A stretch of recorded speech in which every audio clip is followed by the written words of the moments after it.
Les adversaires ne sont pas des ennemis. Voilà. Adversaire mais pas ennemi. Adama Bictogo, représentant le RHDP, et Georges Armand Ounien, représentant la plateforme EDS et les partis politiques, montrent l'exemple à suivre en ce dernier jour des dépôts de dossiers de candidature à la CEI pour cette élection législative. Les partis d'opposition que sont la plateforme EDS et le PDCI vont présenter plus de 100 candidats.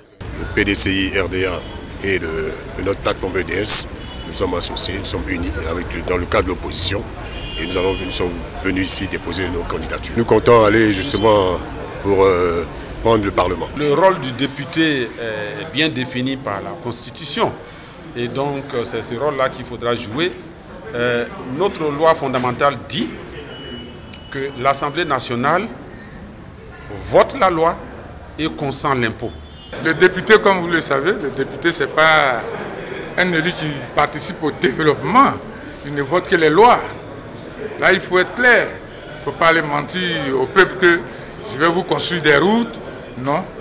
Nous pouvons plutôt négocier auprès des gouvernements pour leur dire, ah, dans telle région, on a un souci d'hôpitaux, on a un souci des routes. Le Rassemblement des oufouettistes pour la démocratie et la paix entend conserver ses sièges à l'Assemblée nationale de Côte d'Ivoire. Nous allons offrir au président Alassane Ouattara une majorité confortable pour traduire sa victoire au présidentiel du 31 octobre. Cette élection à venir va donc définitivement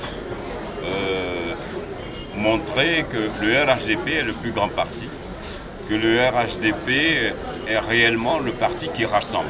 De son côté, le Front populaire ivoirien, venu aussi ce dernier jour à la commission électorale indépendante pour déposer ses dossiers, compte présenter une 60aine de candidatures. Pour 2021, nous avons projeté de présenter une 60aine de candidatures. Nous avons des candidats au nord, nous en avons à l'est, nous en avons au sud, nous en avons à l'ouest, au centre.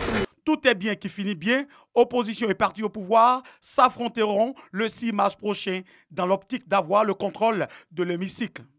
Mais pour cela, il faut remporter l'élection législative.